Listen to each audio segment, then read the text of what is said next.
Today it's my great pleasure to be doing a Perspectives from the Top interview with Paul Polman, who's Chief Executive of Unilever. Paul started with Procter & Gamble, spent 27 years there, then over to Nestle where he was CFO, and then on in 2009 to Unilever as Chief Executive. And Paul is the champion of the Unilever Sustainable Living Plan. Paul, thank you very much for joining us. First question I think is interesting, going back over your career, you must have had leaders that inspired you to achieve what you've achieved. Can you give us some examples of those sort of people and what they did that made them inspiring for you? Yeah. So that's an important question. The first thing is obviously success for me or science of leadership is not linked to titles or levels in an organization. So I've had the fortune to work with many people over my career and some very great people that have always stuck with me, from your teachers in school to people you got involved in your sports or other activities, as well as in your work environment. And I think the characteristics that stick to my mind and why these specific people stood out is probably because of two traits. They made it very clear that it wasn't about themselves. They put themselves to the service of something bigger, and they were willing to invest in you to be successful. And there are different manifestations of how that could be done, obviously. But I remember one person, I still practice the sending at least 1 or 2 notes every day, written by hand. Very important in this time of email, but just to show that as a personal attention. Your presentation went well, how's your family doing? Are you feeling okay right now? Depending on whatever the situation is. And these personal notes, I'm also known for that in Unilever. I think they serve well. I've kept mine that I've received over the years, depending on the situations. And the other thing is to be very clear that it's that you are willing to invest in people. It's about managing energy with people, not just time, and making sure that they understand that you have the best for them in mind. So it's actually the greater good and being open and honest about what you're going to achieve together. If you sort of look at some recent statistics that say, for example, there was one survey that came out a few weeks ago that said that only 34% of British employees surveyed could remember a time in 2015 when they were actually motivated, which is a horrendous figure. But so therefore it poses the question, if you've had inspirational leaders and I've had inspirational leaders, how do you think business is doing in terms of giving everybody the opportunity to have inspirational leaders? Yeah, I think it is a terrible statistic, and it's actually a global statistic. If you now look at the millennial or Generation Z, then you will definitely see that 30% of the people only want to work for big corporates. And the reasons are very clear. They're looking for a little bit more than perhaps the impression that these big corporates give, especially at a time that trust is low and many of the other things that you're aware of in society.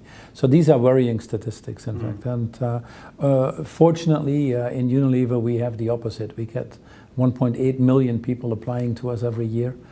Frankly, more than we know what to deal with. We are the number 3 most looked up company in LinkedIn after Apple and Google. And in most places that we operate, we're the preferred employers. And what we see is that about half of the people that enter in our company actually have a high awareness of the Unilever Sustainable Living Plan and why they want to join. A plan where we basically say we decouple growth from environmental impact and improve the overall social impact. So this purpose-driven reason for joining is increasingly stronger, in my opinion.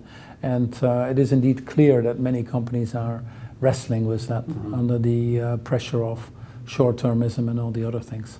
So I think making your purpose clear in a company, explaining that clearly also to the people you want to attract or recruit is an absolute must. But then, more importantly, making it come alive in the companies that you're responsible for. And people that apply will talk to others in the company. They will not just look at the printed material. They want to see if people walk the talk, as you understand. Yeah. So therefore, having that inspirational environment, having inspirational leaders, to some degree, I suppose, for a team leader inspiring their own team, it's reasonably simple. The people are there with you. But there's a lot of leaders out there, not just chief executives, who are trying to lead through other leaders. Now that's more complicated. How did you find that you were able to do that, leading through other leaders to inspire people? Well, it's difficult, obviously, to let go, because we're all highly motivated, but also a strong sense of ownership and some level of impatience that might get in the way at times. And as you move up in the organization, there are some steps in your life that you need to learn to lead through others, and those are probably the best learning experiences you can get. In Unilever, we had to quite drastically change the course of the company, but also we find our beacons in terms of the culture and the values of the company. So a lot needed to be changed. So the first thing that I thought was very important is to be sure that you have the right people on board. Jim Collins calls it the right people on the bus. It's absolutely key. There's a role of a leader. And depending on whatever your business situation is, you need to decide what these skill sets are, but spend a lot of time on that, because ultimately it's people that make the difference. And then the second thing what we did was we spent a lot of time on putting the capabilities in place to make people successful. It is totally not realistic to ask people to run faster and faster and do more and more if you don't put the capabilities in place to make that possible. So I reached out to one of my good friends, Bill George, who had written this book, True North, and very much about ethical leadership, if you want to. And we developed a 3-sequence course. One of them is first, which is very important, I think, for leadership, is to know yourself, know your strengths, know your weaknesses, and be able to verbalize that publicly as well. What are the crucibles that make you tick? And the first part of this course, which was really a course taken over several weeks, in a time frame of about 6 to 9 months, we took the top 100 people of the company through that.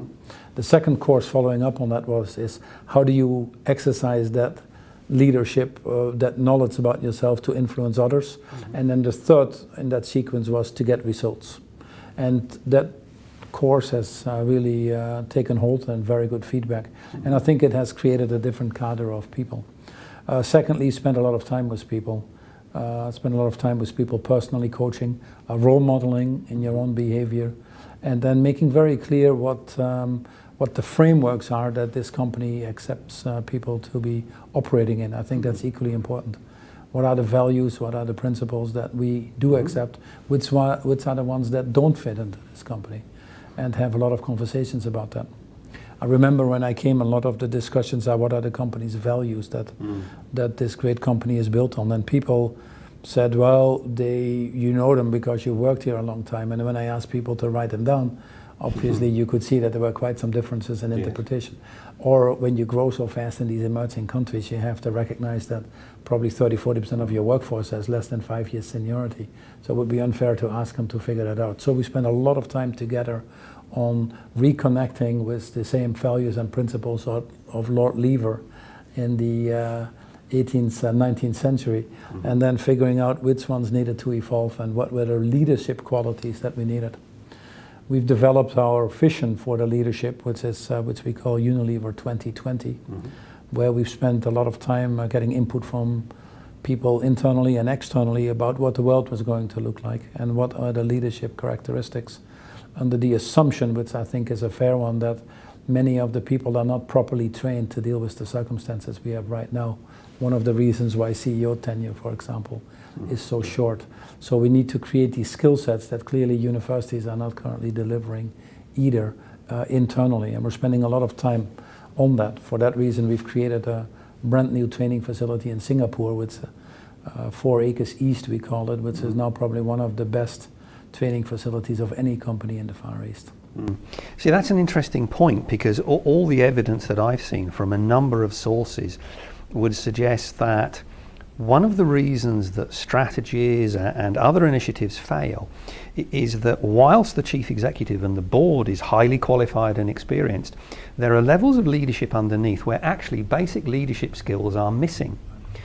And there's figures that would suggest, for example, a fair percentage of line managers underestimate how long a job will take by about 40%, because the organization hasn't bothered to give them the most simple time management training. Now, do you see, not necessarily in Unilever, but do you think that basic lack of management and leadership skills is having a detrimental effect? Because effectively training functions were cut. Yeah. No, it doesn't surprise me. So that is why I mentioned that you have to really invest in training and capability building. again, with the leadership, investing in others. It sends far more signs. I also think you have to spend a lot of time on the culture itself, because whatever you do, culture will always dominate. You can put training in place, you can put the right people in place, but if that culture is not the right culture from the top down, it will also kill it. So a combination of capabilities and culture is probably very important. The reason you get to your statistics, which again are not very encouraging, and I'm sure that some of that is also in companies like ours, is that we put so much pressure into the organization at this middle layer. Many organizations have a hard time delegating complexity upwards because it's being seen as a weak form of management, whilst the senior level loves to delegate complexity down because they think they've sort of arrived at a level that they don't have to deal with this anymore. And that tension all comes together in the middle. Someone told me once a long time ago, you need to sort of, in change management for every level in the organization, you need to sort of keep a year in mind. So if you have 5 levels in the organization, before it fully comes through, it's 5 years further. Now we obviously cannot afford it anymore in the world changing so fast. So the leaders of tomorrow have to think about how to deal with that and get a higher level of agility within this. And that's obviously some of the things we're working on in our company, including delayering as an important part, including different types of communication, bottom up and top down, including accelerated training programs. If you don't do this in this, what I call VUCA world, fast, volatile, uncertain, complex and ambiguous, you would not get there, in my opinion. You'll obsolete yourself very fast. And that's interesting, because from my experience with the work I did with UBS doing organisational change, that's now a Harvard case study, that 9-month to 1 year figure for each level, to get it embedded rather than to get people to say, we know about it. So change behaviour rather than we're just aware of it. But all of that is really interesting, because that then, you talk about culture, that effectively says that organisations like to focus on logic and these are the figures, etc., etc. But most of culture is about emotion. And is the challenge that a lot of organisations are uneasy dealing with emotion, and the fact that if you look at the statistics, the employee's decision to give high performance is, according to Corporate Executive Board, 57% rational but 43% emotional. And 80% of that emotional element is down to the line manager. So emotion must play a massive part, but organizations really don't like emotion.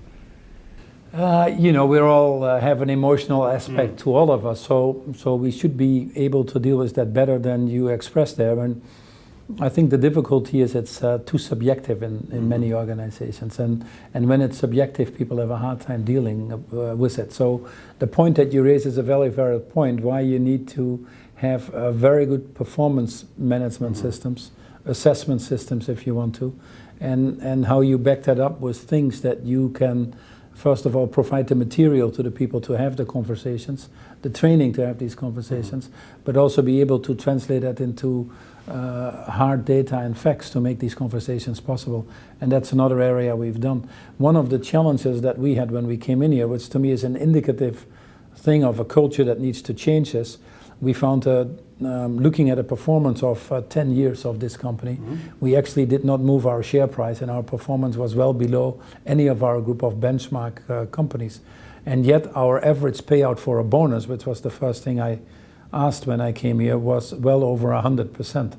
And we had 64% of the people that thought that they were in the top right quadrant of exceeding business results and exceeding leadership results. So there clearly was a misconnect between the perception of the individual and the reality of the total company results. So one of the things I think that's very important for leadership is to be sure in companies, and especially if companies get bigger, that we don't have people overly focused on the process or the internal activities, but that they're all hardwired to the external world. So we, for example, deliberately created what I called the 3+1 performance system, where there are 3 business areas where you want to step change, and 1 personal, you might call it softer area of your own development, or an area you wanted to be involved in to grow yourself. And that resulted in a much more focused discussion about what was expected. People much more focused on these few areas to get these changes, but it brought also the personal side in there of that it was important to take your own personal development into account. And I think that created a different type of conversation. And then you see also that people are willing to have that conversation because they don't want to work in an environment where ultimately they see that the reward or feedback system is not really aligned with the actual results. People that want to perform, people that want to contribute, want this honesty and transparency that I think will benefit us all long term. And that's interesting because that goes to individual personal performance. One of the things I find interesting is that there are some figures that might suggest that 50% of profitability could be down to collaboration over and above doing your own job to help the organization deliver what it needs to deliver.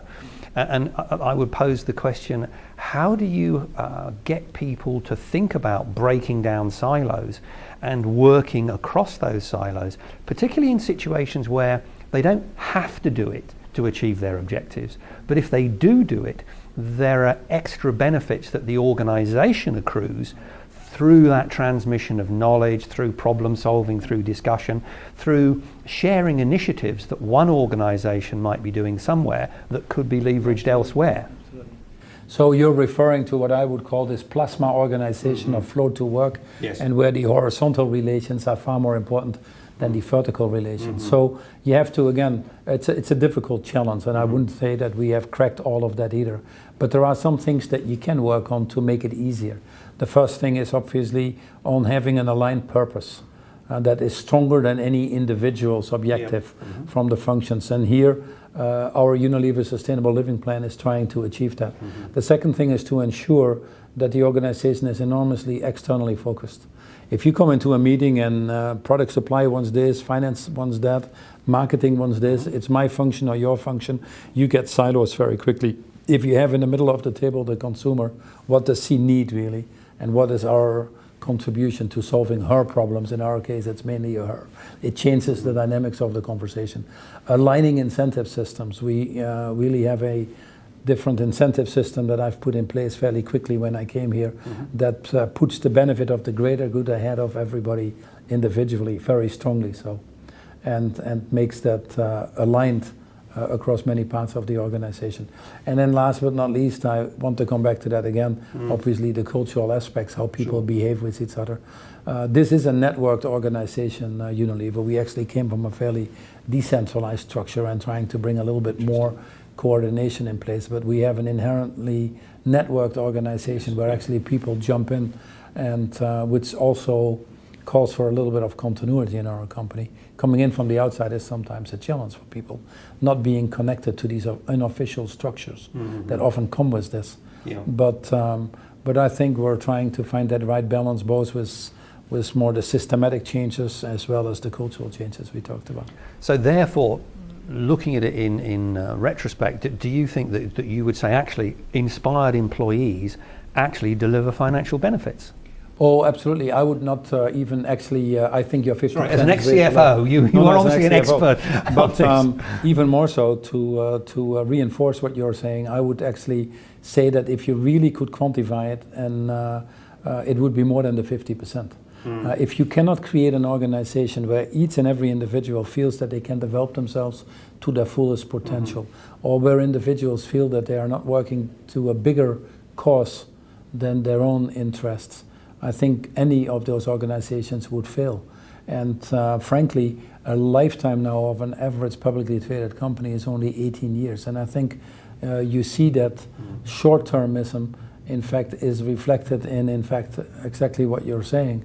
That, and hence, I believe, if you look at it in a little bit broader terms, it's probably more than the 50%. It's the essence of being successful, being sustainable as a company over the longer term or not. When we moved to the Unilever Sustainable Living Plan, we saw the engagement scores from the company, which were in the bottom quartile at that time for us, moving quite rapidly to the top quartile, despite much tougher environments, tougher pay conditions, tougher targets that we're setting. We continue to see the engagement scores going up, and I think that really drives the success of this company. Otherwise, you would have been an average company, and frankly, average companies don't have a long life anymore these days.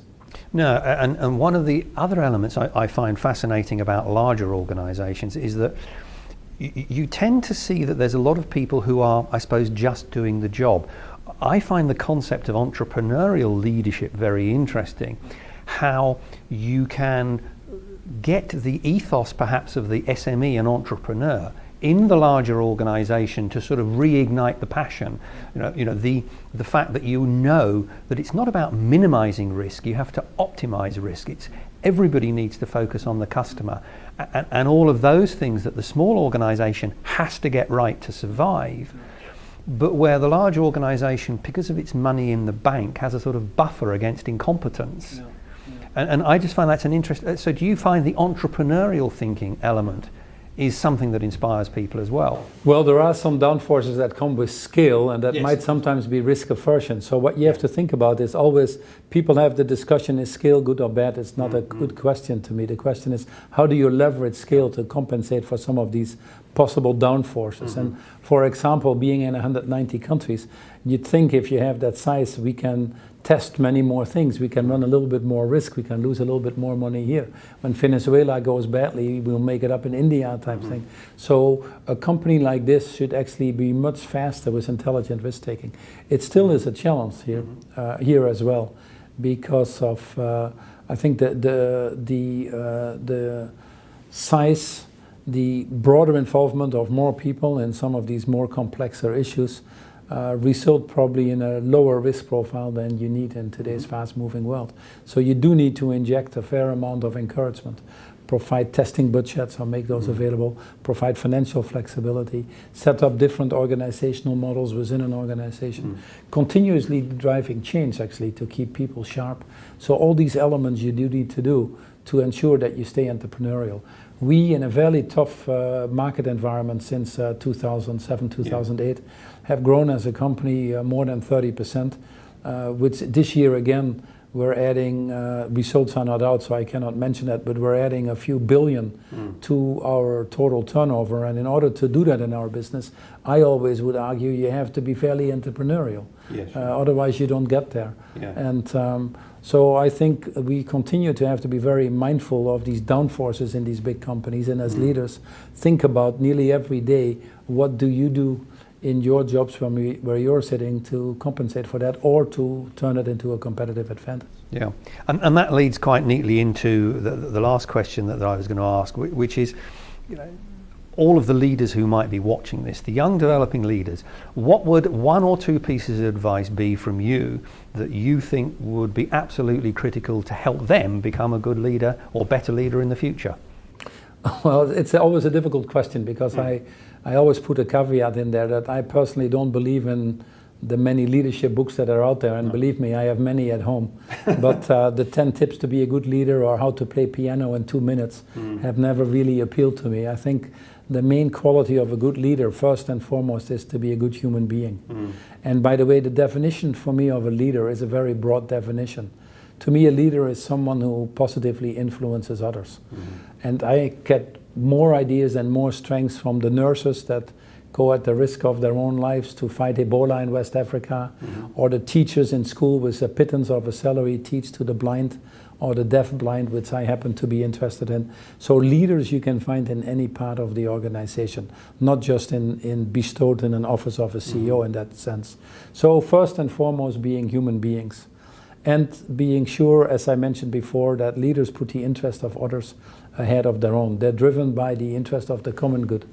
They're driven by a stronger purpose, which comes from a high level of awareness of the issues in the world, but also a high level or high willingness of engagement to solve these issues. I think that's where leadership comes in, the connection between the awareness and engagement. And then simply operating with a high level of humanity and humility. I think the time of the Jack Welses or the Lee Iacocca's are over with, and rightfully so. On that brilliant thought, Paul, thank you very much indeed.